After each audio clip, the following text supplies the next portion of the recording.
जी अस्सलाम वालेकुम। कैफ और आज के लेक्चर आगाज़ करते हैं। Lecture number 5। आज के लेक्चर में जो कंसेप्ट हम स्टडी करने जा रहे हैं चैप्टर 1 में, वो हम डिफरेंट अथॉरिटीज़ को डिस्कस करने जा रहे हैं कि कंपनी लॉ पढ़ते हुए हमें कौन कौन सी अथॉरिटीज़ को फेस करना पड़ेगा। कुछ अथॉरिटीज़ या कुछ पावर्स इनसाइड द कंपनी हैं और कुछ अथॉरिटीज़ आउटसाइड द कंपनीज हैं। दोनों स्टडी करेंगे आज के लेक्चर में, लेकिन उससे पहले होगा क्वेश्चंस आपके, जो प्रीवियस लेक्चर में से आपका कोई क्वेश्चन, खास तौर पे होल्डिंग सब्सिडी वाला कंसेप्ट, ठीक है। वो असाइनमेंट भी आपको दी होगी, असाइनमेंट भी चेक करेंगे, लेकिन आपके क्वेश्चन से भी पहले क्विज, ताकि पता चल जाए कल आप लोगों ने कुछ पढ़ा है कि नहीं, समझ आया कि नहीं। स्टार्ट करें जी क्विज। लिंक आप लोगों के ग्रुप में शेयर कर दिया गया है, क्लिक कीजिए। तैयार है तो बताइए। ओके जी, सिस्टम अब आपको आहिस्ता आहिस्ता पता चल रहा है ना कैसे चलता है ये काम। क्लिक कीजिए। जब फर्स्ट क्वेश्चन आपके सामने आएगा तो बॉक्स में आपने अपना CRN नंबर लिखना है और फिर जैसे जैसे क्वेश्चन आते जाएंगे उनको आंसर करते जाइएगा। स्टार्ट करते हैं। हाइब्रिड क्लास में अगर मेरी आवाज ठीक जा रही है तो एक दफा हाथ उठा दीजिए, शाबाश। ये फ्रंट में ब्लू शर्ट में भाई जो है, ब्लू कमीज में आपको, हाँ शाबाश, ठीक है ठीक है। मैं समझा आपको आवाज नहीं आ रही। चलिए भैया, तस्वीर भी ओके है? ओके, बेहतरीन है जी। चलिए, तैयार है क्विज के लिए? 1 मिनट नहीं, 10 सेकंड बस। 1 2 3 4 5 6 7 8 9 10। ये ले पहला क्वेश्चन, ये रहा आपके सामने। अभी नाम का ऑप्शन है, सीरियल लिखना है, नाम नहीं लिखना अपना। जरा जल्दी से पढ़िए।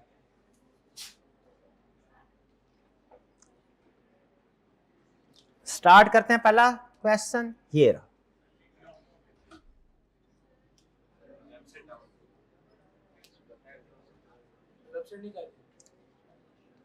किधर किधर नहीं, किधर है मोबाइल? यहीं किसी चल रही है, साथ वाले देख चल रही है, भाग रही है उसकी। दोबारा लिंक पे क्लिक कर ले।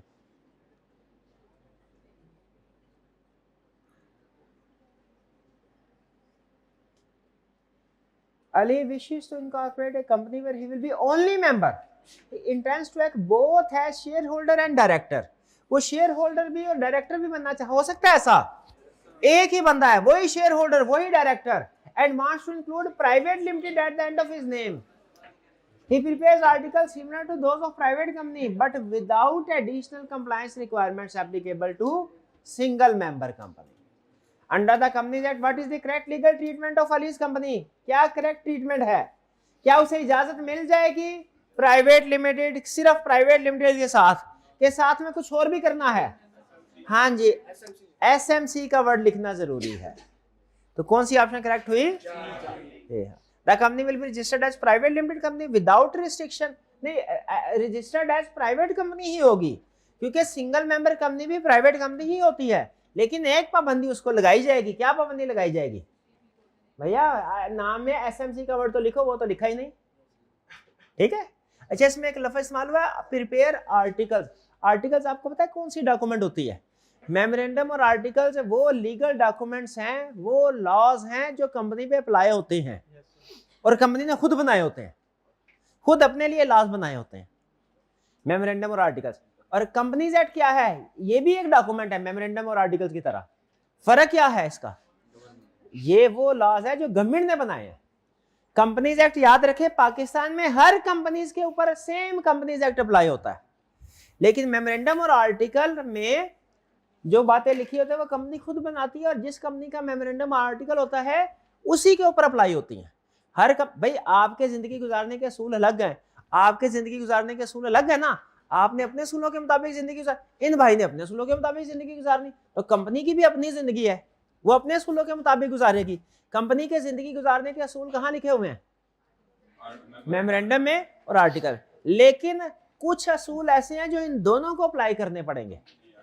हाँ, वो कंपनी के बाहर जाएंगे, इशारा तोड़ेंगे, दोनों को एक ही जुर्माना भरना पड़ेगा, क्योंकि वो गवर्नमेंट का कानून है। गवर्नमेंट के कानून पूरी पाकिस्तान के लिए होते हैं, जबकि मेमोरेंडम और आर्टिकल्स हर कंपनी का अपना अपना बना होता है। इनकी कंपनी में कानून लिखा हुआ है हम सिर्फ टेक्सटाइल कंपनीज में सेल परचेज करेंगे, इन्होंने मेमोरेंडम और आर्टिकल में लिखा हुआ है हम सिर्फ ऑटोमोबाइल सेक्टर में वर्क करेंगे। तो इसका मतलब क्या हुआ, इनकी जिंदगी अपने सेक्टर में गुजरेगी, इनकी अपने सेक्टर में गुजरेगी। समझे मेमोरेंडम और आर्टिकल में क्या लिखी होती है चीजें। आगे चलते हैं, ये एसएमसी का कंसेप्ट था। आगे चलते हैं, नेक्स्ट देखते हैं ये कौन सा कंसेप्ट है हमारे सामने।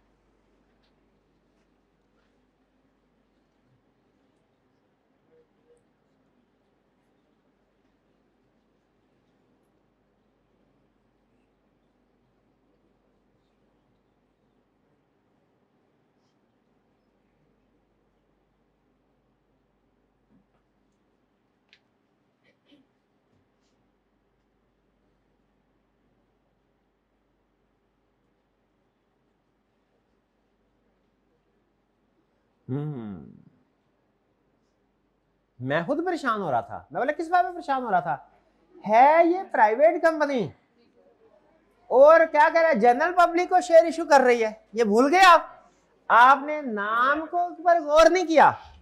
नाम के ऊपर क्या गौर नहीं किया, ये पीवीडी का मतलब क्या है, प्राइवेट। तो आप हैरान, आपको तो फौरन उछल पड़ना चाहिए था कि सर ये प्राइवेट कंपनी है, जनरल पब्लिक को कैसे शेयर इशू कर सकती है। क्या प्राइवेट कंपनी की डेफिनेशन में पढ़ा हुआ है, private company means A company which restrict the right to transfer its share, limits the number of members to 50 and prohibits invitation to general public to subscribe its shares and debenture। मना है ना private company के लिए, और आपने उसको note ही नहीं किया कुछ। आपने उसको इजाजत दे दी, आपने कहा हाँ ठीक है कोई मसला नहीं, कोई मसला नहीं। भाई मसला है। ये क्या है, the company automatically converts into public company when it advertise for share subscription। नहीं ऑटोमेटिकली कन्वर्ट नहीं होती, ठीक है, वो सारा प्रोसेस फॉलो करवाना पड़ता है, रजिस्ट्रेशन करवानी पड़ती है। किसके पास रजिस्ट्रेशन करवाए, जब कंपनी फर्स्ट टाइम रजिस्टर्ड होती है किसके पास रजिस्ट्रेशन करवाए, ऐसे। और एससीसीपी का वो कौन सा है ऑफिसर, रजिस्ट्रार। और अगर बाद में कन्वर्ट करवाना हो, जैसे लिमिटेड बाय शेयर को limited by guarantee, limited by guarantee को लिमिटेड बाय शेयर, प्राइवेट को पब्लिक, पब्लिक को प्राइवेट, लिस्टेड, ये सारे काम करने हो तो फिर किसके पास रजिस्ट्रेशन करनी पड़ेगी, रजिस्ट्रार के पास। तो यहाँ पे एक बड़ी वायलेशन थी जो आप लोगों ने स्किप कर दी, ज्यादातर स्टूडेंट्स ने। समझ आ गया क्या प्रॉब्लम थी। तो पीवीटी या प्राइवेट का मतलब प्राइवेट कंपनी है, नाम में बट पीवीटी या प्राइवेट आ जाए इसका मतलब प्राइवेट कंपनी है। चले जी नेक्स्ट क्वेश्चन।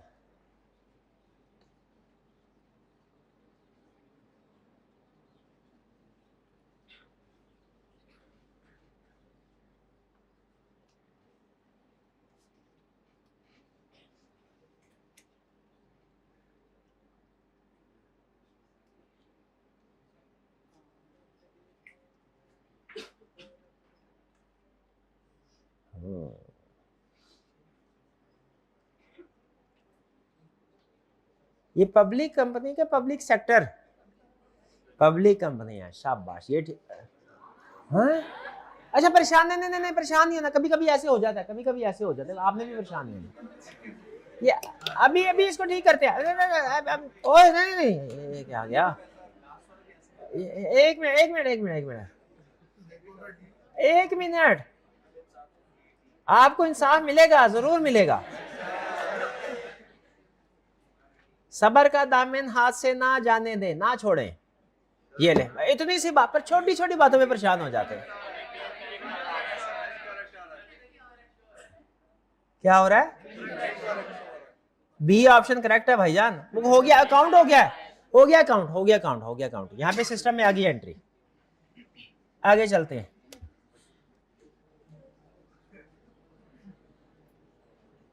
Next question.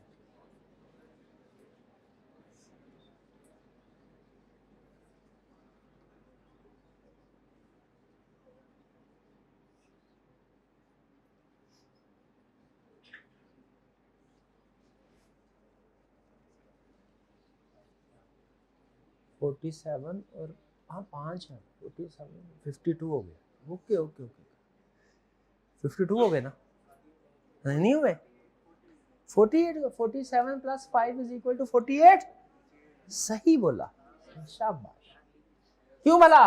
क्योंकि जॉइंट शेयर होल्डर्स को हमने सिंगल मेंबर, ये चीज। नेक्स्ट क्वेश्चन ये रहा,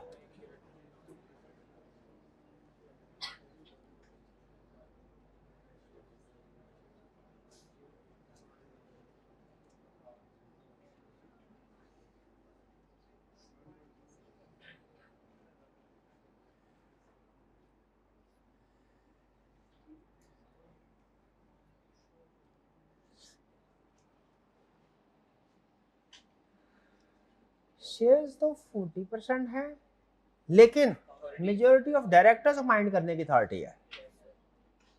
तो बताइए क्या होगा ये? हाँ बेटा, पब्लिक सेक्टर कंपनी बन जाएगी। ठीक है, पब्लिक कंपनी, ये पब्लिक कंपनी तो है ही है, लेकिन पब्लिक कंपनी अब चूंकि इसके मेजॉरिटी ऑफ शेयर गवर्नमेंट ने ओन कर लिए हैं, तो इसकी क्लासिफिकेशन अब क्या हो गई? पब्लिक। क्यों? पब्लिक सेक्टर कंपनी तो वो होती है जिसमें 50% से ज्यादा शेयर्स हों। इसमें तो 50% से कम शेयर है, लेकिन मेजॉरिटी ऑफ डायरेक्टर्स माइंड करने की अथॉरिटी तो है। ठीक है, तो अगर मेजॉरिटी ऑफ डायरेक्टर्स माइंड करने की अथॉरिटी हो जाए वो भी ठीक है। यानी क्राइटेरिया दो हैं, पब्लिक सेक्टर कंपनी बनाने के लिए किसी को, या होल्डिंग सब्सिडी बनाने के लिए किसी को, दो क्राइटेरिया है, एक शेयर्स का, एक डायरेक्टर्स का। अगर गवर्नमेंट मेजॉरिटी ऑफ शेयर किसी कंपनी के हासिल कर ले, वो कंपनी बन जाएगी पब्लिक सेक्टर कंपनी। और अगर मेजॉरिटी ऑफ शेयर नहीं है, मेजॉरिटी ऑफ डायरेक्टर्स माइंड करने की अथॉरिटी आ जाए, फिर भी वो कंपनी क्या बन जाएगी? Public sector company. और इसी तरह अगर कोई एक गवर्नमेंट नहीं, एक कंपनी दूसरी कंपनी के 50% से ज्यादा शेयर हासिल कर ले, तो जो कंपनी ने शेयर हासिल किए वो क्या बन जाएगी? Holding company. और जिसके शेयर हासिल किए जाएंगे सब्सिडरी कंपनी। और अगर शेयर तो 50% से कम है, लेकिन बोर्ड ऑफ डायरेक्टर्स को कंट्रोल करने की अथॉरिटी आ गई, किसको? बोर्ड ऑफ डायरेक्टर्स को। तो फिर भी जिस कंपनी के पास कंपोजिशन ऑफ बोर्ड कंट्रोल करने की अथॉरिटी आ गई, क्या?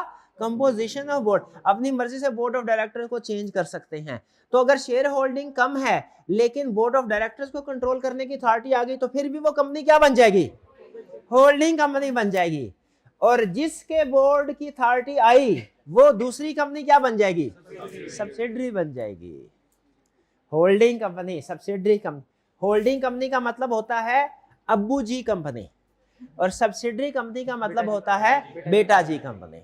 ठीक है, क्योंकि जो होल्डिंग कंपनी अपनी सब्सिडरी कंपनी के सारे डिसीजन खुद कर सकती है, जैसे आपके सारे डिसीजन फिलहाल वाले साहब कर सकते हैं।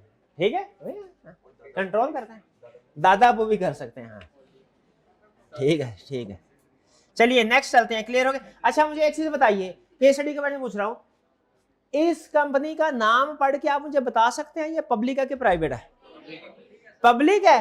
क्यों प्राइवेट क्यों नहीं है? शाबाश, प्राइवेट होती तो इसमें लफ्ज प्राइवेट लिखा, ये बात नहीं भूलेगी अब आपको, है ना?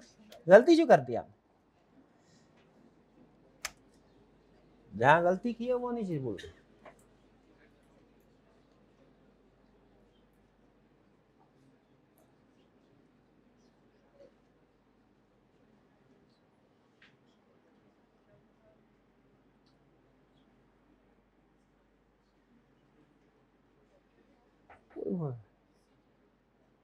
ये थोड़ा सा ना इसमें इंफॉर्मेशन आगे पीछे है, इसमें आपको राय दे देंगे। If a company, private company increases membership to 70, देखा मैंने, बात मुझे पहले अंदाजा हो गया था। ठीक है, अगर अपने मेंबर्स को बढ़ा के 70 कर दिया और रिस्ट्रिक्शन भी उड़ा दी, तो प्राइवेट कंपनी है ना, असल में इसमें कंसेप्ट क्या है वो कंसेप्ट सुन ले, ये थोड़ा सा एडवांस है, इसको मैं एडजस्ट कर देता हूँ अभी क्वेश्चन को। कंसेप्ट ये है, आपने अगर प्राइवेट कंपनी है ना तो पब्लिक बनना है, तो ऐसा नहीं है कि अचानक अपने मेंबर्स की तादाद बढ़ा दे, नहीं। आपने अगर अपना स्टेटस चेंज करवाना है तो वो तब भी चेंज होगा जब आप रजिस्ट्रार के पास जाके उसको रजिस्टर करवाएंगे। अगर कंपनी के अंदर बैठे बैठे अपनी डॉक्यूमेंट्स में ऊंच नीच करते रहते हैं, उससे कंपनी का स्टेटस नहीं बदलेगा। स्टेटस कंफर्म का याद रखिए, पूरे कंपनी लॉ का असूल है, कोई भी चीज लीगली तब वैलिड समझी जाएगी जब आप उसे रजिस्ट्रार के पास रजिस्टर करवाएंगे। तो इसमें कंसेप्ट यही था कि कंपनी खुद से अगर चेंज कर ले तो क्या वो पब्लिक कंपनी बन जाएगी? नहीं। अगर वो खुद से ही अपने शेयर जनरल पब्लिक को इशू कर दे, क्या वो लिस्टेड कंपनी बन जाएगी? नहीं। वो तो तब बनेगी जब स्टॉक एक्सचेंज में रजिस्ट्रेशन करवानी होगी। तो जब कन्वर्ट करवाना है तो रजिस्ट्रार के पास भी रजिस्ट्रेशन करवानी होती है। तो यहाँ पे ये मेन कंसेप्ट ये पूछा है, कंपनी खुद से जो एक्टिविटीज करे उससे उसका स्टेटस चेंज हो जाएगा? इसका जवाब है नहीं, उसे रेगुलेटरी अथॉरिटी के पास जाके उसकी रजिस्ट्रेशन करवानी पड़े। लेकिन ये थोड़ा सा एडवांस कंसेप्ट था, तो इसलिए मैं इसको अपने क्विज से एक्सक्लूड कर रहा हूं। क्या कर रहा हूं? अब एक्सक्लूड कैसे होगा? एक्सक्लूड ऐसे होगा कि सबको, जी जी जी पूछिए क्या क्वेश्चन है?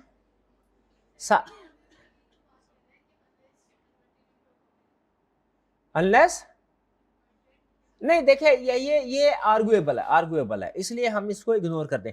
ये सभी का मैंने एक्सक्लूड कर दिया ताकि सारे एक बराबर हो जाए। ठीक है, सारे एक बराबर हो जाए, कोई बात नहीं। आगे कंसेप्ट समझ लिया ना आपने कि कोई भी चेंज है रजिस्ट्रार के पास रजिस्टर कराना पड़ेगा वरना वैलिड नहीं है। ये कंसेप्ट है इस क्वेश्चन के पीछे। आगे चलते हैं नेक्स्ट।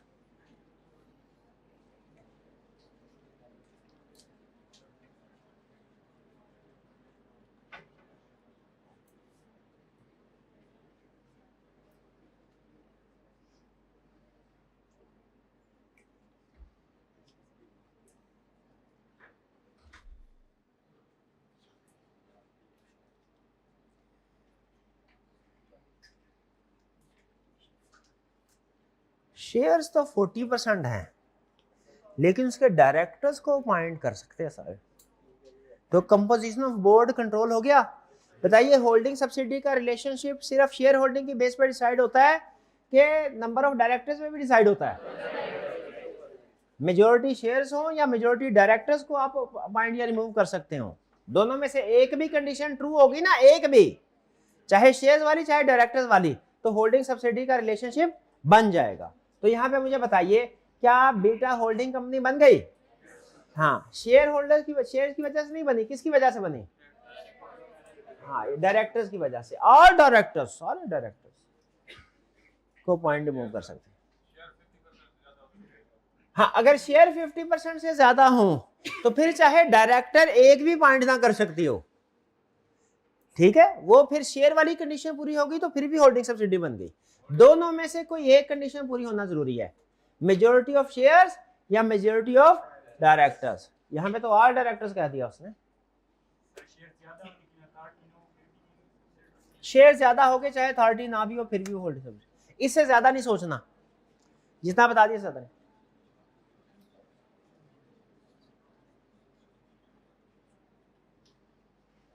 हाँ, ये कल वाला कंसेप्ट।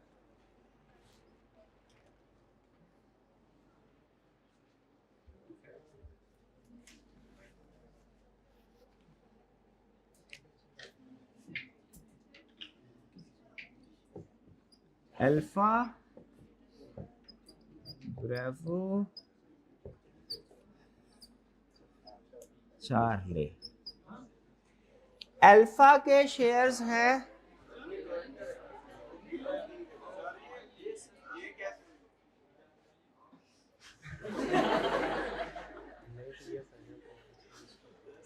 ये इसका तो हम रिव्यू भी करना होता है, कोई बात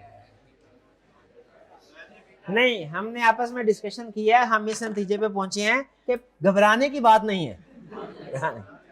ठीक, ये अभी इसको ठीक कर देते हैं।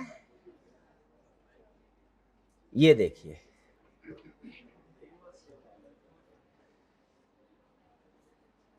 ये ले, ये ठीक हो गया। इतनी सी बात, इतनी सी बात। अच्छा, लेकिन इसको समझें, अल्फा के पास ब्रेवो के 70% शेयर्स हैं। अल्फा होल्डिंग हो गई, ब्रेवो सब्सिडरी। अब ब्रेवो के चार्ली के पास 60% शेयर्स हैं। ब्रेवो होल्डिंग हो गई। अब उसने रिलेशनशिप किसका पूछा? अल्फा और चार्ली। तो आपको एक रूल कल सिखाया था एंड सब्सिडरी की सब्सिडरी भी सब्सिडरी होती है, ठीक है। दादाजी पोते के बारे में कहते हैं ये मेरा बेटा है, तो गलत कहते हैं क्या? वो बेटे का बेटा भी बेटा ही होता है। सब्सिडी की सब्सिडी भी सब्सिडी होता है। इसको लॉ कहता है because alpha indirectly holds charlie. इसके बारे में लॉ कहता है alpha directly holds shares in charlie, in bravo. Alpha directly hold share in bravo. और इसके बारे में क्या कहता है law? Alpha indirectly hold shares in charlie. यानी अगर सब्सिडरी हो तो जो सब्सिडरी की जितनी भी इन्वेस्टमेंट होती है वो होल्डिंग की इन्वेस्टमेंट ही समझी जाएगी, लेकिन उसके साथ लफ्ज क्या लगाया जाएगा? इनडायरेक्टली। तो असल में ब्रेवो ने चार्ली में इन्वेस्टमेंट की है 60%। इसको हम यूं कहेंगे bravo directly holds 60% shares in charlie. लेकिन अल्फा के पॉइंट ऑफ व्यू से क्या कहेंगे? Alpha indirectly holds 60% shares in charlie. Indirectly क्यों? क्योंकि उसकी सब्सिडरी के जरिए से है ना, ये सब्सिडरी के जरिए से। ये बात समझे? डायरेक्टली और इनडायरेक्टली वाला लफ्ज समझ आया आपको? ओके, चलिए आगे चलते हैं। Next, second last question.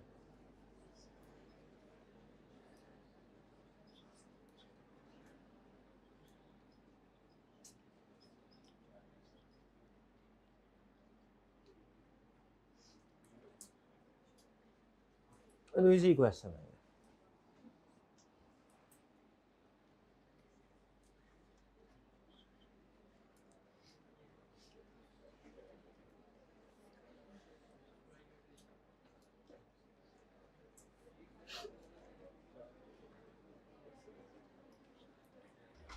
जी 100% शेयर, तो वो क्या हुआ?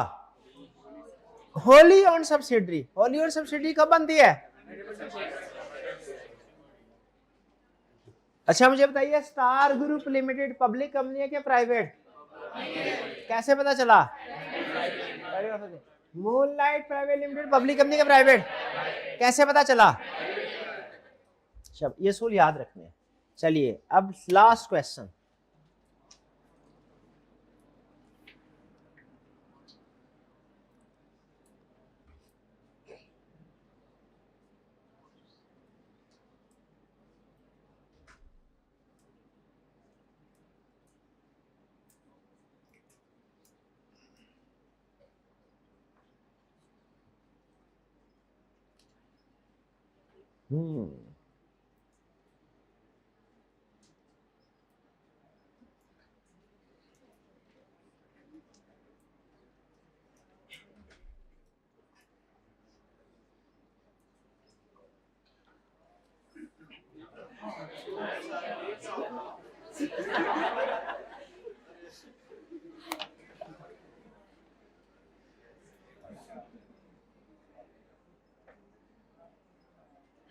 समझ तो आप गए होंगे।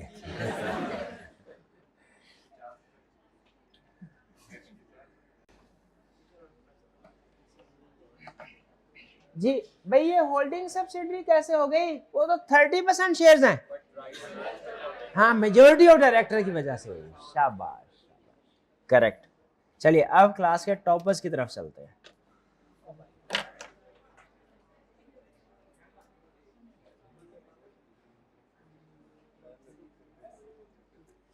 जी शाबाश। फर्स्ट पोजीशन किन की है? फर्स्ट पोजीशन हमेश भाई की। हमेश भाई की फर्स्ट पोजीशन, शाबाश। सेकंड पोजीशन किन की है? Second. Third position, third position, fourth position, fifth position, sixth position, seventh position, eighth position, eighth, ninth position, 10th position, 10th। Hybrid class सारी खड़ी हो जाए, फीमेल स्टूडेंट्स बैठे रहे, बाकी हाइब्रिड क्लास सारी खड़ी हो जाए। एक पोजीशन नहीं आई हाइब्रिड क्लास में, खुदा का खौफ। नहीं, आपने पार्टिसिपेट भी किया कि नहीं किया? ये सामने जो कारी साहब है इनसे पूछे ने पार्टिसिपेट क्यों नहीं किया? हाँ भाईजान बताएं, क्या आपने चार्टर्ड अकाउंटेंट नहीं बनना? पार्टिसिपेट क्यों नहीं किया? नहीं, ये शरीफ आदमी लगते हैं, इनके पास तो मोबाइल ही नहीं रखा हुआ, ये सीए करके इंशाल्लाह निकलेंगे।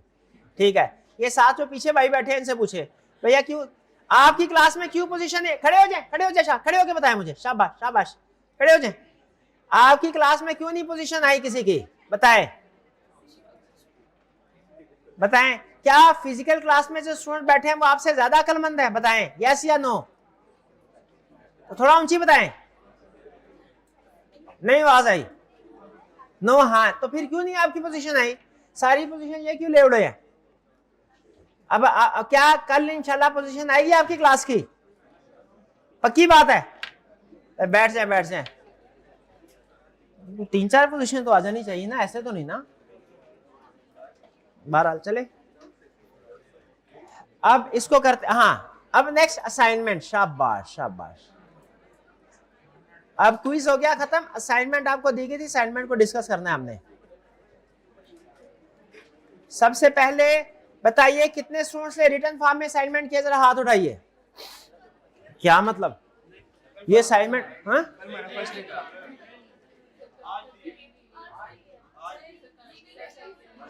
कल असाइनमेंट आपको दी गई थी ना,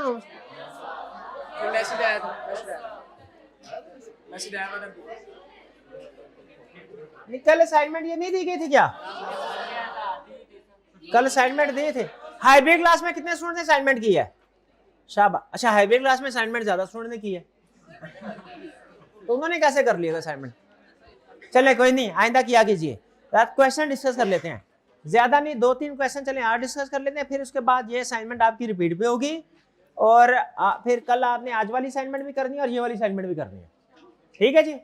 स्टार्ट करते हैं। सबसे पहले कह रहे हैं mention the status of following organisation whether company body corporate both or none. ये बताना है क्या कंपनी और बॉडी कॉर्पोरेट एक ही मतलब है, कंपनी लॉ में इसका मतलब फर्क है, बॉडी कॉर्पोरेट का मतलब कुछ हो रहा है, कंपनी का मतलब कुछ हो रहा है। किस डेफिनेशन में ज्यादा चीजें आती हैं, बॉडी कॉर्पोरेट में, उसमें तो 3 चीजें आती हैं और 2 चीजें नहीं आती। बॉडी कॉर्पोरेट की डेफिनेशन में 3 चीजें आती हैं, कौन सी 2 चीजें नहीं आती, कोऑपरेटिव सोसाइटी और हाँ जी फेडरल गवर्नमेंट, शाबाश। और कौन सी 3 चीजें आती हैं, company under company law, body corporate under any other law in Pakistan, और फॉरेन। बिल्कुल ठीक। कह रहे orange limited is a company incorporated in Pakistan and is operating branch offices around the globe. ये कंपनी बॉडी कॉर्पोरेट भी है, कंपनी भी है, ठीक है। कंपनी क्यों है, पाकिस्तान में कंपनी लॉ के मुताबिक रजिस्टर्ड है। बॉडी कॉर्पोरेट क्यों है, क्योंकि जितनी भी कंपनीज पाकिस्तान लॉ में रजिस्टर्ड हैं वो body corporate, separate legal status भी है ना। बेसिकली बॉडी कॉर्पोरेट का मतलब क्या है, सेपरेट लीगल स्टेटस होना। तो separate legal status company law में भी है और कंपनी लॉ के अलावा अदर लॉज में भी सेपरेट लीगल स्टेटस अलाउ किया जाता है।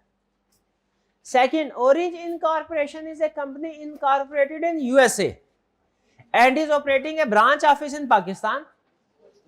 अब बताइए ये बॉडी कॉर्पोरेट तो है, कंपनी नहीं है, क्लियर। अच्छा वैसे इसने इसके अलावा और कुछ नहीं पूछा, लेकिन क्या ये कोई और टाइप ऑफ कंपनी में भी आ, फॉरेन कंपनी, ये चीज सेकंड क्लियर जी। Third, XYZ housing cooperative society registered as body corporate under laws related to cooperative societies. ये कंपनी लॉ के मुताबिक बॉडी कॉर्पोरेट है या नहीं, नहीं है। क्यों नहीं है, एक्सक्लूड किया हुआ, कंपनी लॉ ने इसको क्लियरली एक्सक्लूड किया है, कंपनी लॉ के मुताबिक ये बॉडी कॉर्पोरेट नहीं है। Fourth, orange incorporation is a company incorporated in USA and is operating a branch office in Pakistan. The concerned minister of federal government notified that Orange Incorporation shall not be considered a body corporate for the purpose of company year 2017. अच्छा यहाँ भी हमने इसके बारे में फैसला ये किया था कि ये बॉडी कॉर्पोरेट, ठीक है। थोड़ा ऊपर कर देते हैं ये ले, ठीक है। ऊपर सेकंड में हमने इसके बारे में फैसला किया था कि ये बॉडी कॉर्पोरेट है, लेकिन यहाँ पे वो कह रहा है कि फेडरल गवर्नमेंट ने नोटिफिकेशन दिया कि ये बॉडी कॉर्पोरेट नहीं है, तो जो फेडरल गवर्नमेंट ने कह दिया तो मानना पड़ेगा। क्या ये अब बॉडी कॉर्पोरेट है? Fifth, orange incorporation is a company incorporated in USA and is operating A branch office a place for business in Pakistan. ये तो ऊपर वाला नहीं हो गया। हाँ, ये बॉडी कॉर्पोरेट है, शाबाश, और फॉरेन कंपनी भी है, करेक्ट। नेक्स्ट क्वेश्चन, क्वेश्चन 5 है नेक्स्ट ना।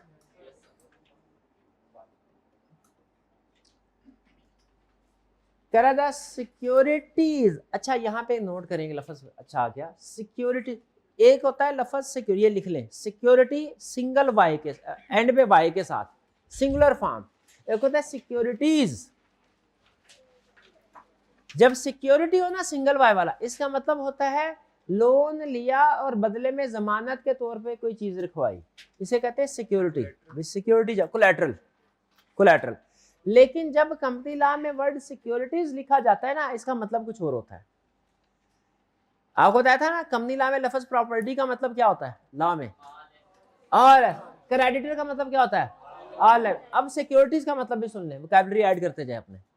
सिक्योरिटीज प्लूरल फॉर्म के साथ जब एंड होना, इसका मतलब है securities is equal to shares plus debentures. Share समझते हैं क्या होते हैं? हाँ जी, shares, ordinary share, preference share. Debenture भी समझते हैं?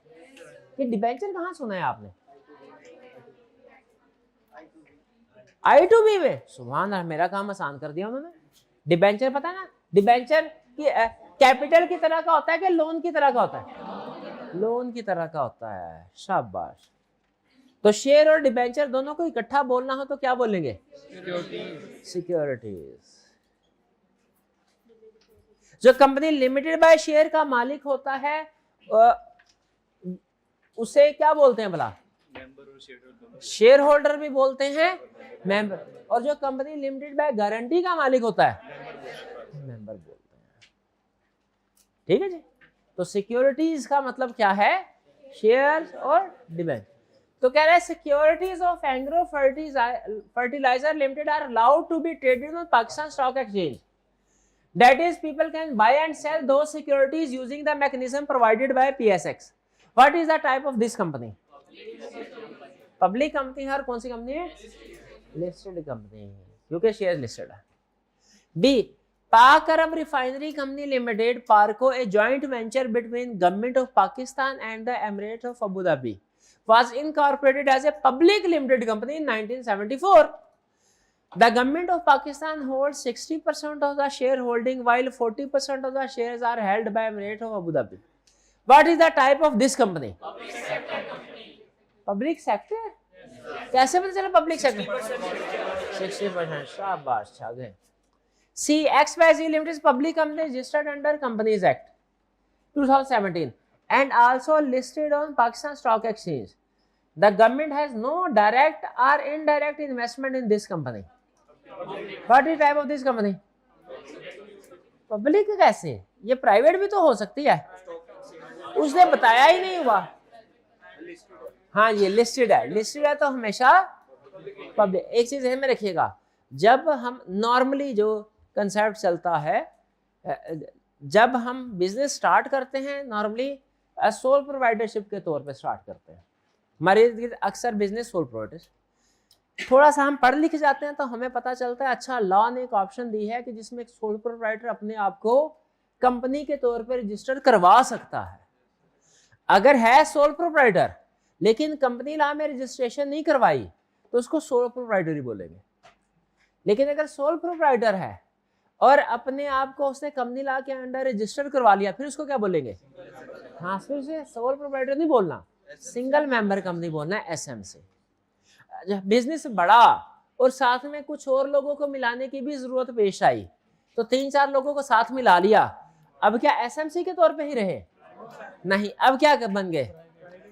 Private company. यानी सिंगल मेंबर कंपनी भी प्राइवेट थी, अब हम प्राइवेट हो गए other than single member company. क्यों भला? क्योंकि मेंबर्स की तादाद बढ़ गई। ये पार्टनरशिप नहीं बोलना। पार्टनरशिप क्यों नहीं बोलना? क्योंकि वो कंपनी के लॉ के मुताबिक रजिस्टर्ड आई है। अगर कंपनी लॉ के मुताबिक रजिस्टर ना करवाए, पार्टनरशिप एक्ट के मुताबिक रजिस्टर करवाए, तो फिर वो पार्टनरशिप बनेगी। तो ये क्या है? कंपनी। लेकिन इसमें भी नंबर ऑफ मेंबर्स 50 तक होते हैं। फर्स्ट करें बिजनेस मजीद ग्रो कर गया और अब हमने कहा नहीं और इन्वेस्टर की जरूरत है, इन्वेस्टर कोई 70-80 हो तो फिर ठीक है, ये 20-30 से काम नहीं चलना। अब अगर इन्वेस्टर की तादाद बढ़ा के 70-80 करनी है, फिर क्या करना पड़ेगा? अब प्राइवेट से भी काम नहीं चलेगा, अब क्या करना पड़ेगा? पब्लिक कंपनी में कन्वर्ट करना पड़ेगा। लेकिन पब्लिक कंपनी कौन सी? अनलिस्टेड। अनलिस्टेड। अच्छा, मजीद पैसों की जरूरत है। अब मजीद पैसे, अब हमारे इर्द गिर्द गली मोहल्ले में जितने दोस्त थे, फैमिली में जितने इन्वेस्टर थे, सबका पैसा डाल लिया। अब मजीद पैसों की जरूरत है। अब फ्रेंड एंड फैमिली के सर्कल से हमें बाहर निकलना पड़ेगा, अब बियॉन्ड लिमिट्स काम करना है। अब फिर क्या करें? अब इस जो पब्लिक कंपनी आपकी अनलिस्टेड थी, लिस्टेड कर। तो जैसे जैसे बिजनेस ग्रो करता जाता है, टाइप ऑफ कंपनी भी वैसे वैसे चेंज होती जाती है। अब लिस्टेड कंपनी, तो जब लिस्टेड कंपनी बन जाती है ना, पूरे पाकिस्तान से जहां से चाहे आप जनरल पब्लिक को शेयर इशू करके पैसे इकट्ठे कर सकते हैं। ठीक है, तो इसीलिए ये यहाँ पे जो कंपनी है, ये कौन सी वाली है? ये पब्लिक कंपनी है और लिस्टेड कंपनी भी है। ठीक है, ये याद रखिएगा। कंपनीज की दो बड़ी टाइप्स, डिपेंड करता है स्टेटस पे, प्राइवेट और पब्लिक।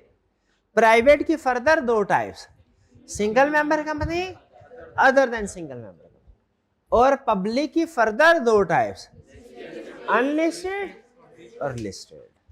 ये क्लासिफिकेशन क्लियर है ना? ये हम डिफरेंट टाइप्स ऑफ कंपनीज क्यों पढ़ते हैं भला? क्योंकि आगे चल के लॉ की प्रोविजन डिफरेंट कंपनीज के लिए डिफरेंट है। पब्लिक कंपनी के लिए कुछ और, प्राइवेट कंपनी के लिए कुछ और, सिंगल मेंबर कंपनी के लिए कुछ और, लिस्टेड के लिए कुछ और। आगे चलते हैं। D, ABC limited owns 100% shares of express wholly owned subsidiary. SMC limited हो, एसएमसी हो लिमिटेड ही होती है तो कंपनी ना। हर कंपनी के नाम के एंड पे लफ्ज लिमिटेड आता है। ठीक है, हर कंपनी के नाम के एंड पे लफ्ज। अगर प्राइवेट कंपनी है तो लिमिटेड के साथ एक और वर्ड आ जाएगा, प्राइवेट। अगर सिंगल मेंबर कंपनी है तो एक और लफ्ज आ जाएगा, एसएमसी। ठीक है, चले ये क्वेश्चन क्लियर हो गया? आगे चलते हैं। Hill limited owns 40% voting security. अच्छा, वोटिंग सिक्योरिटी लिख ले। Voting securities is equal to ordinary shares.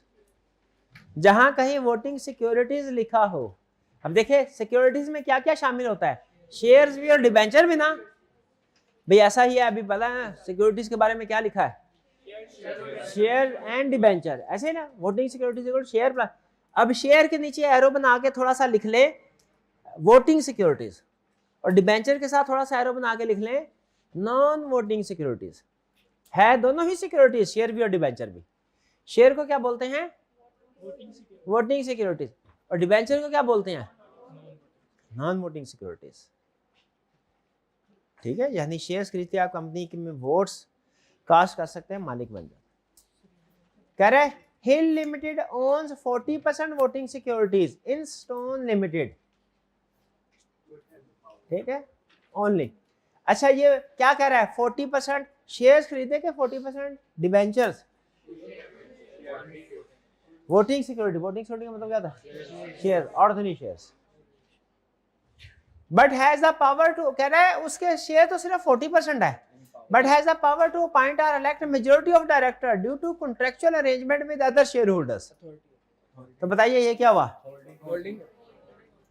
क्या हिल लिमिटेड और स्टोन लिमिटेड में कोई रिलेशनशिप है? कौन सा? Holding subsidy. क्यों भाई? शेयर 40% शेयर है, होल्डिंग सब्सिडी का। हाँ, डायरेक्टर्स वाली बात भूल गया था मैं। हाँ, डायरेक्टर्स वाली, मेजॉरिटी ऑफ डायरेक्टर। तो हिल लिमिटेड और स्टोन लिमिटेड होल्डिंग सब्सिडी बन गई। आगे चलते हैं, कहानी यहाँ पे खत्म नहीं हुई, आगे चल रही है। Stone limited holds 80% voting securities इन स्टाइलिश स्टोन लिमिटेड। अब क्या हुआ? अब स्टोन लिमिटेड में और स्टाइलिश लिमिटेड में क्या ताल्लुक है? होल्डिंग सब्सिडरी का। क्यों होल्ड, कैसे? 80%। लेकिन क्या हिल में और स्टाइलिश में कोई रिलेशनशिप है? हाँ बिल्कुल। ये हिल लिमिटेड HN फिर इसके बाद स्टोन लिमिटेड SL, फिर उसके बाद स्टाइलिश स्टोन लिमिटेड SSL, ऐसा ही है। हाँ जी, HL के SL में मेजॉरिटी ऑफ डायरेक्टर्स, तो होल्डिंग सब्सिडी बन गई। SL और SSL में ये भी होल्डिंग सब्सिडी बन गई। अब सवाल यह है कि HL और SSL में क्या रिलेशनशिप, ये भी होल्डिंग सब्सिडी, इसको क्या बोलेंगे, HL इनडायरेक्टली होल्ड्स, डायरेक्टली नहीं, HL indirectly holds 80% shares in SSL, चाहे ब्रैकेट में लिख दें थ्रू इट्स सब्सिडरी, चाहे ब्रैकेट में इनडायरेक्टली के साथ चाहे लिख दें क्लैरिफाई करने के लिए कि इनडायरेक्टली का मतलब क्या है, थ्रू इट्स सब्सिडरी। अगर 4 कंपनी आ जाए तो वो भी फिर सब्सिडरी की सब्सिडी भी सब्सिडरी होती है, फिर उसके बाद 5th कंपनी आ जाए वो नहीं होती। लॉ कहता है एक सर्टेन लेयर तक होल्डिंग सब्सिडरी कंपनी बनेगी, सर्टेन लेयर के बाद होल्डिंग सब्सिडरी नहीं बनेगी, ऐसा ही है। दादाजी के बेटा, दादाजी का बेटा, दादाजी के बेटे का बेटा, वो भी दादाजी का बेटा, दादाजी इनडायरेक्टली कंट्रोल करते हैं, लेकिन दादाजी के बेटे के बेटे के बेटे का बेटा को दादाजी का नाम भी पता नहीं होगा, ऐसा ही है ना। तो वो जो कंट्रोल होता है ना एक सर्टेन लेयर तक चलता है, 2-3 लेयर्स तक, ठीक है, जितना SECP मेंशन कर देगा। उसके बाद कंट्रोल ये सब्सिडी की सब्सिडी की सब्सिडी होती है, ये असूल कब तक चलेगा, 2-3 लेयर, लिमिटेड लेयर्स तक। और वो लिमिटेड लेयर्स हमें किसने बतानी है, SECP ने। बेसिक्स मेरा हाल है काफी है, बाकी आप असाइनमेंट करके आइएगा, तो बाकी इंशाल्लाह फिर कल डिस्कस करेंगे, ठीक है। आज अब चलते हैं हम अपने अदर कंसेप्ट्स की तरफ। प्रीवियस लेक्चर में कोई क्वेश्चन तो नहीं है ना आपका,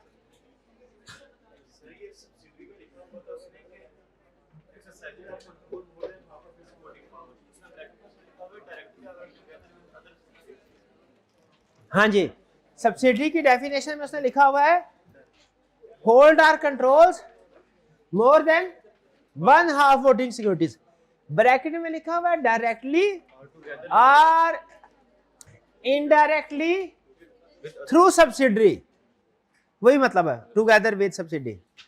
ये इनडायरेक्टली विद सब्सिडी का मतलब क्या है, ये इसको थोड़ा सा अगर आप कहे तो कॉम्प्लेक्स कर दूं, मुश्किल कर दूं इस कंसेप्ट को थोड़ा। ओके HL के SL में मेजॉरिटी शेयर है, HL SL क्या हो गया, होल्डिंग सब्सिडरी। SL के SSL में 40% शेयर्स हैं। बताइए क्या HL और SSL होल्डिंग सब्सिडरी हैं, क्यों नहीं है। अब HL ने SSL के 20% शेयर्स खरीद लिए। अब बताएं, क्योंकि HL holds 60% shares in SSL together with subsidiary, ये वो काम बता रहा है जो डेफिनेशन में लिखा है ना, टुगेदर विद सब्सिडी। इसका मतलब है अगर किसी भी कंपनी में आपने शेयर होल्डिंग कैलकुलेट करनी है ना, तो उस कंपनी की अपनी भी करनी है और अगर उसकी सब्सिडरी की है वो भी करनी है। बात समझ आई। अब मैं आपके सामने सिचुएशन रखता हूं, आपने मुझे बताना है HL के SSL में कितने % शेयर है, HL के SSL में कितने % शेयर है, 20%। अब HL के SSL में कितने % शेयर है, 55। कैसे, डायरेक्टली तो 20% है, इनडायरेक्टली थ्रू सब्सिडरी ये 35 ही ऐड हो जाएंगे, 55% है। समझ गए, ये 55 कैसे है, 20% डायरेक्टली और 35% इनडायरेक्टली थ्रू सब्सिडरी। ये असूल याद रखिएगा। ये आई कैप ने एक दफा केस स्टडी बनाई थी, बहुत ही अजीब किस्म की थी, उसमें ये कंसेप्ट टेस्ट किया था, उसमें 2-3 सब्सिडरीज आ गई थी। एक ने 10% लिए थे, एक ने 25% लिए थे, एक ने 5% लिए थे। तो हमने क्या करना था भला? सारी सब्सिडीज की एडिशन करनी थी, जितनी भी सब्सिडीज थी उसमें ये कंसेप्ट था, इसलिए मैंने थोड़ा ज़रा कम्प्लेक्स कर दिया इसको। पब्लिक अनलिस्टेड कंपनी शेयर्स अपनी फैमिली मेंबर को, जानने वाले को, रिश्तेदारों को तो शेयर इशू कर सकती है, अखबार में इसे हार नहीं दे सकती।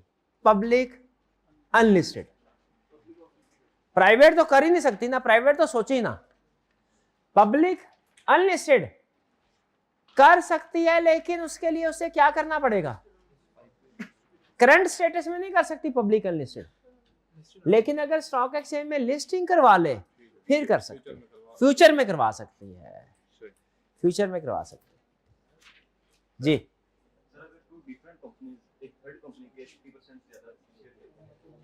नहीं, डिफरेंट कंपनीज में रूल नहीं लगेगा। अच्छा चलिए अब सुनते हैं, अब देखते हैं अथॉरिटीज। अथॉरिटीज याद रखें हमारे कंपनी, ये होल्डिंग सब्सिडी का कंसेप्ट समझ आ गया ना? इसमें जो डायरेक्टर वाली और शेयर होल्डर वाली दोनों बातें समझ आ गई। शेयर होल्डिंग में डायरेक्ट और इनडायरेक्ट दोनों समझ आ गई। फिर से मेरी तसल्ली कराएं, क्या होल्डिंग सब्सिडी में शेयर होल्डिंग और डायरेक्टर दोनों बातें समझ आ गई? शेयर होल्डिंग में डायरेक्टली का क्या मतलब है, इनडायरेक्टली का क्या मतलब है, ये भी समझ आ गया? बेहतरीन हो गया, बेहतरीन। अब देखिए जो कंपनी को रेगुलेट करने वाले लोग हैं ना, कंपनी को चलाने वाले लोग, कंपनी के ऊपर हुक्म चलाने वाले लोग, वो दो तरह के हैं। कुछ कंपनी के अंदर हैं, कुछ कंपनी के बाहर हैं। जो कंपनी के बाहर हैं उसमें एक है बिग बॉस, वो है securities and exchange commission of Pakistan. वो कौन है? Securities and exchange commission of Pakistan. चाहे तो पूरा लिख लें, चाहे तो सिर्फ कमीशन लिख लें, चाहे तो सिर्फ SECP लिख लें। वत्ती तीन तरह से इसको आप बुला सकते हैं। चाहे पूरा लिखे securities and exchange commission of Pakistan, चाहे सिर्फ SECP लिखे, चाहे सिर्फ कमीशन लिखे। लेकिन अगर कमीशन लिखना है तो उसका C थोड़ा बड़ा करके लिखना है, ताकि वो कमीशन दूसरा ना बन जाए, है डिस्काउंट कमीशन वाला। उस कमीशन में, उस कमीशन में या SECP लिखे या कमीशन लिखे C बड़ा करके। पूरा securities and exchange commission Pakistan लिखने की आपको जरूरत नहीं है, आप स्टूडेंट है, वो आधा मिनट उसी में लग जाना आपका। SECP लिखे या कमीशन। फिर उसके बाद दूसरा बॉस कौन है? वो है उसका एक एम्प्लॉय SECP का, वो कौन है? रजिस्ट्रार। रजिस्ट्रार को रजिस्ट्रार पता है क्यों कहते हैं? क्योंकि ये मुख्तलिफ चीजें रजिस्टर करता है। सबसे बड़ी चीज क्या रजिस्टर करता है भला? ये कंपनी रजिस्टर करता है ये चीज। चलिए आगे चलते हैं। अच्छा तो ये तो कंपनी के बाहर के लोग हो गए। क्या कंपनी के अंदर भी कोई लोग ऐसे हैं जो कि रेगुलेट करते हैं कंपनी को? इसका जवाब है बिल्कुल करते हैं। एक कंपनी के शेयर होल्डर, कंपनी के शेयर होल्डर भी कंपनी के बारे में फैसले करते हैं, लेकिन वो साल के बाद आते हैं मीटिंग में, day to day general meeting. बिल्कुल शेयर होल्डर की जो मीटिंग होती है उसे कहते हैं जनरल मीटिंग, लेकिन वो तो साल बाद आते हैं। डे टू डे बेसिस पे कौन फैसले करता है? डायरेक्टर्स। लेकिन डायरेक्टर्स तो बड़े लेवल के लोग होते हैं, बड़े बड़े फैसले करते हैं। जो छोटे छोटे फैसले हैं ये कौन करता है? ऑफिसर्स, मैनेजर्स, उन्हें ऑफिसर भी कहा जाता है। जैसे CEO हो गया, CFO हो गया। हालांकि ये भी छोटे लेवल के फैसले नहीं करते, जाहिर लॉ में इनका जिक्र है तो, लेकिन कंपैरेटिवली इनकी पावर्स कम होती है डायरेक्टर की निस्बत। होता पता क्या तरीके? शेयर होल्डर्स अपॉइंट करते हैं डायरेक्टर्स को, डायरेक्टर्स अपॉइंट करते हैं ऑफिसर्स को, ऐसे चलता है। तो अब हमारे पास टोटल 5 अथॉरिटीज होगी, 2 होगी आउटसाइड कंपनी, 3 होगी इनसाइड। पहले कौन सी वाली पढ़ना चाहेंगे? आउटसाइड। चलिए आउटसाइड वाली पढ़ा लेते हैं, आउटसाइड वाली पढ़ा लेते हैं, ठीक है। तो पहले securities and exchange commission of Pakistan, इसके बारे में सुन लीजिए। Securities and exchange commission of Pakistan एक इदारा है जो 1997 में स्टैब्लिश हुआ SECP एक्ट के मुताबिक। इसका मतलब है जैसे स्टेट बैंक ऑफ पाकिस्तान एक अलग लॉ के मुताबिक रजिस्टर्ड है, वो बॉडी कॉर्प कंपनी नहीं है, बॉडी कॉर्पोरेट है। तो एससीसी पे भी कंपनी नहीं, बॉडी कॉर्प अलग लॉ में रजिस्टर्ड है। बहरहाल ये वैसे आपको बता रहा हूँ। इसने अपना काम कब स्टार्ट किया? ये बस इंफॉर्मेशन, इसको याद करने की भी जरूरत नहीं, बस आपको पता होना चाहिए। पहले एक और अथॉरिटी होती थी जिसे कहते हैं corporate law authority, CLA, corporate law, उसको रिप्लेस कर दिया, वो खत्म करके SCCB बना दिया। क्या काम इसके लगभग वही है। नेचर क्या है? ये एडमिनिस्ट्रेटिव, ऑपरेशनल और फाइनेंशियली इंडिपेंडेंट है, यानी ये कोई इसको कंट्रोल नहीं कर रहा। ये एक खुद मुख्तार इदारा है। लफ्ज़ सुना आपने कभी, खुद मुख्तार? ये हाँ, ये एक इंडिपेंडेंट इदारा, पाकिस्तान पता नहीं है कि नहीं, लेकिन ये SCCB खुद मुख्तार इदारा, अपने फैसले खुद करता है, अपने मामलात खुद चलाता है, पैसों का भी अरेंजमेंट खुद ही करता है। कंपनीज को फाइन शाइन डाल के इसके पैसे इकट्ठे हो जाते हैं। हेड ऑफिस किधर है इसका? ये काम की इंफॉर्मेशन है। हेड ऑफिस इसका इस्लामाबाद में है। अगर सिर्फ इस्लामाबाद में हेड ऑफिस होता ना, असल में ये पता है किस लिए है, हम कंपनी ने रूटीन में रजिस्ट्रार के पास ही जाना होता है, लेकिन अगर कभी रजिस्ट्रार के किसी फैसले से मुतमिन ना हो तो फिर शिकायत लगा के जो बड़ा मसला होता है, बड़ा मसला, उसके लिए फिर SCCB पे जाना होता है। SCCB कहता है कि मैं अगर इस्लामाबाद में बैठा होता ना तो पूरे मुल्क में हम मेरे पास आने में लोगों को प्रॉब्लम होती, तो हम इंसाफ घर की दहलीज तक पहुंच जाएंगे। इसीलिए SCCB ने कहा इस्लामाबाद के अलावा हमारे कुछ रीजनल ऑफिस भी होंगे। हेड ऑफिस इस्लामाबाद है, हमारे रीजनल ऑफिस भी होंगे। रीजनल ऑफिस कहाँ कितने होंगे? टोटल 8।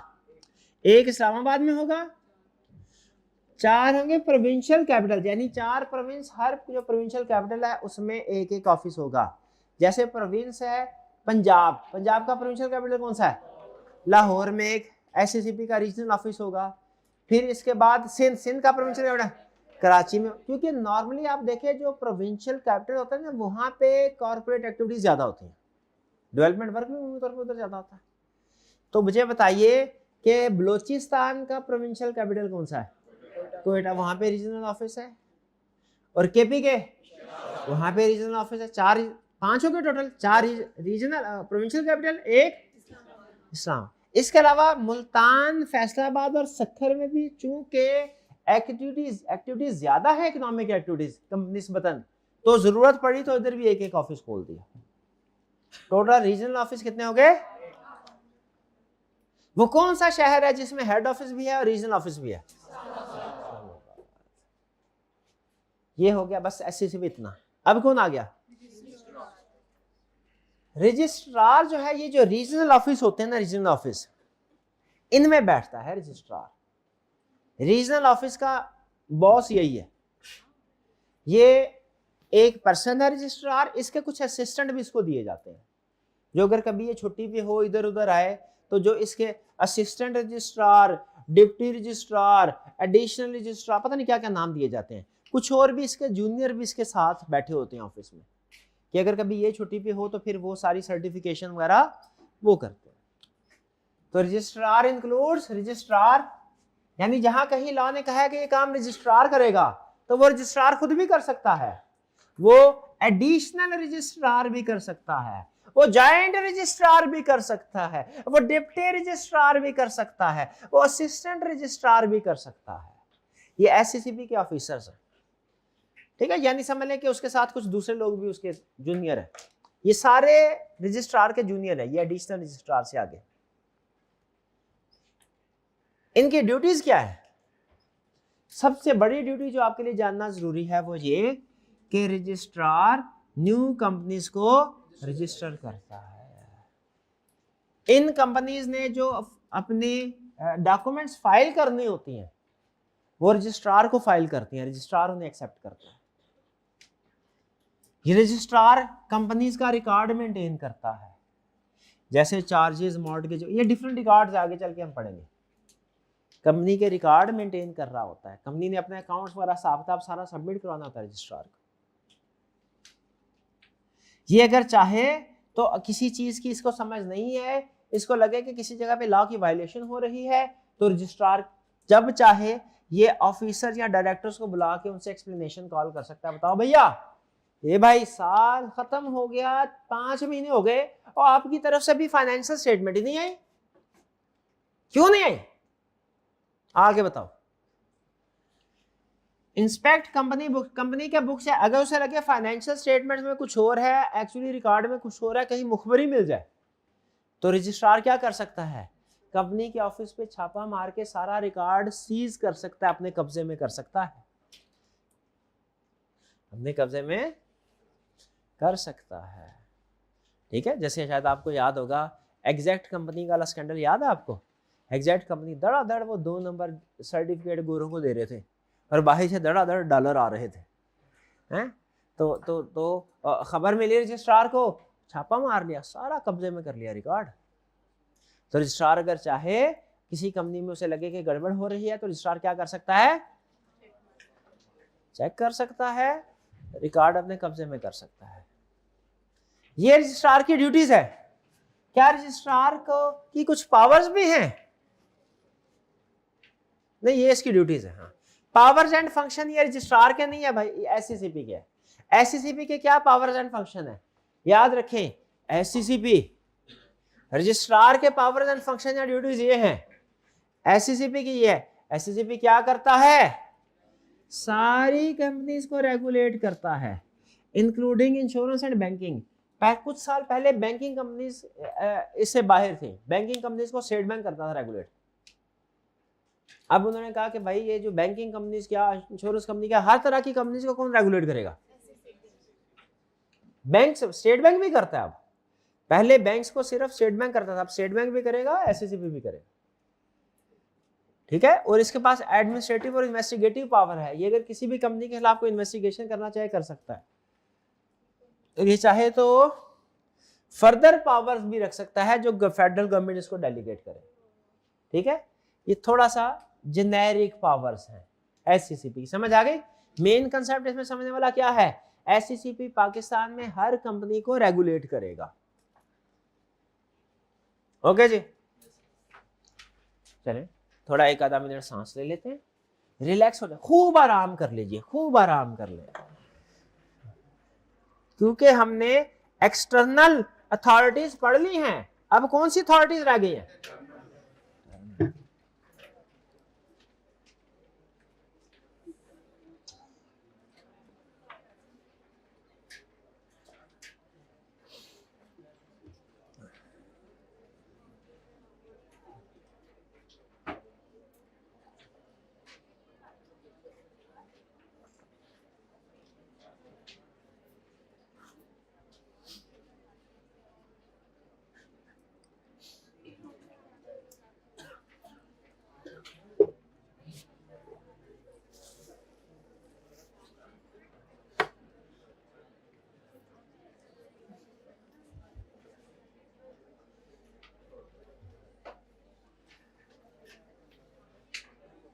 चलिए जी, छोटे छोटे 2-3 कंसेप्ट है।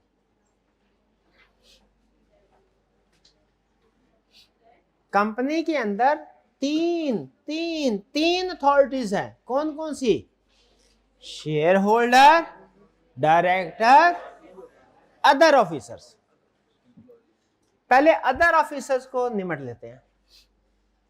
अदर ऑफिसर्स है क्या मुराद है?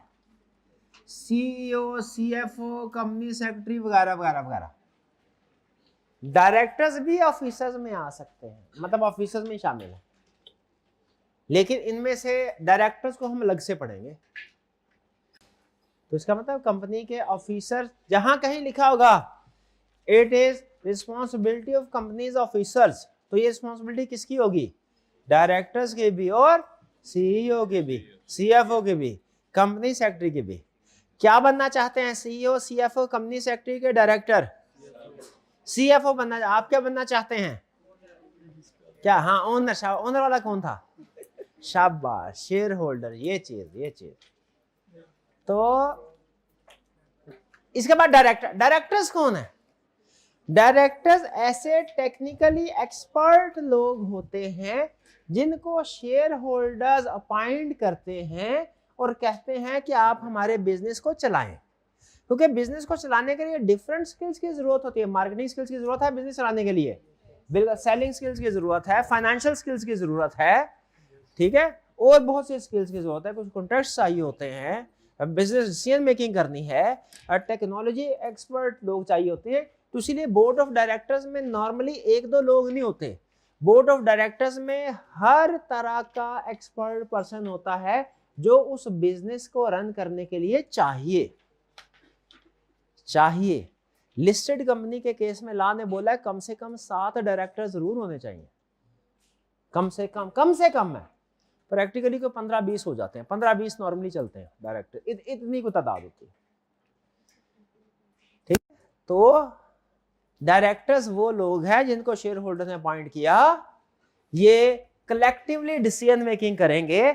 जब भी कोई बड़ा फैसला करना होगा सारे बोर्ड ऑफ डायरेक्टर्स बैठेंगे, सर जोड़ेंगे, सोच विचार करेंगे और मेजॉरिटी की बेस पे किसी फैसले पे पहुंच जाएंगे। हाँ, एक चीज है, ये जिस फैसले पे पहुंचे वो शेयर होल्डर के इंटरेस्ट में उन्होंने फैसला करना है, अपने पर्सनल इंटरेस्ट में नहीं करना। ये ना सर जोड़ के बैठे और ये फैसला करके उठे आज के बाद हम सब की सैलरी डबल, ये इस तरह का फैसला नहीं करना। फैसला कौन सा करना है? ये कंपनी को स्ट्रेटेजिक डायरेक्शन देते हैं कि कंपनी ने कैसे काम करना, ठीक है जी। ऑफिसर भी हो गया, बोर्ड ऑफ डायरेक्टर। अब है मेंबर्स ऑफ कंपनी। मेंबर्स कौन होते हैं? Share holder. कंपनी का मेंबर बनने के 3 तरीके हैं। शेयर होल्डर बनने का एक ही तरीका है, क्या? शेयर खरीद लो, शेयर खरीद लो। मेंबर बनने के 3 तरीके हैं। पहला तरीका, कंपनी का जो मेमोरेंडम ऑफ एसोसिएशन और आर्टिकल्स ऑफ एसोसिएशन होता है ना, ये जिस बंदे ने बनाया वो कंपनी का मेंबर, ऑनरेरी मेंबर समझा जाता है। तो कंपनी के पहले मेंबर कौन से होते हैं? जो कंपनी के मेमोरेंडम और आर्टिकल्स को साइन करते। साइन करने को हम लीगली बोलते हैं सब्सक्राइब करना। तो कंपनी के पहले मेंबर पता है कौन होते हैं? Subscribers of memorandum and articles. बोले, कंपनी के पहले मेंबर्स कौन होते हैं?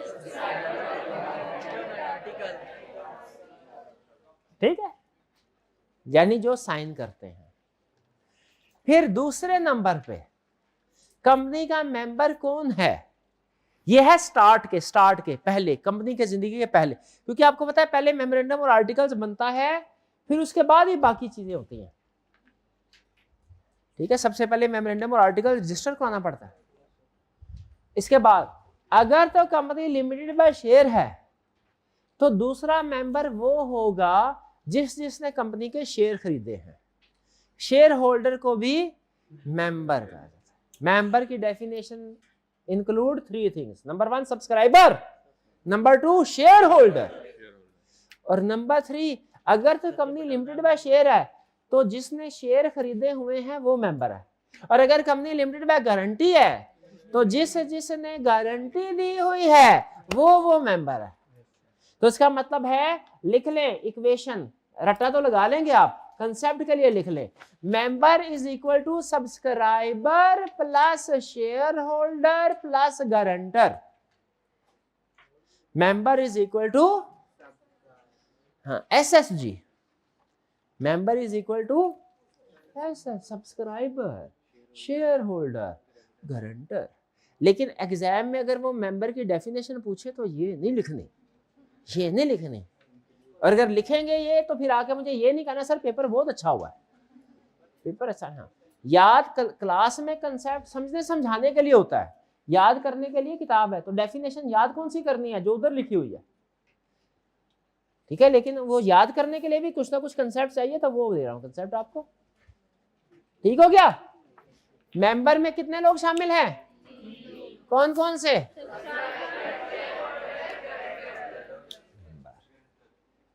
गारंटर,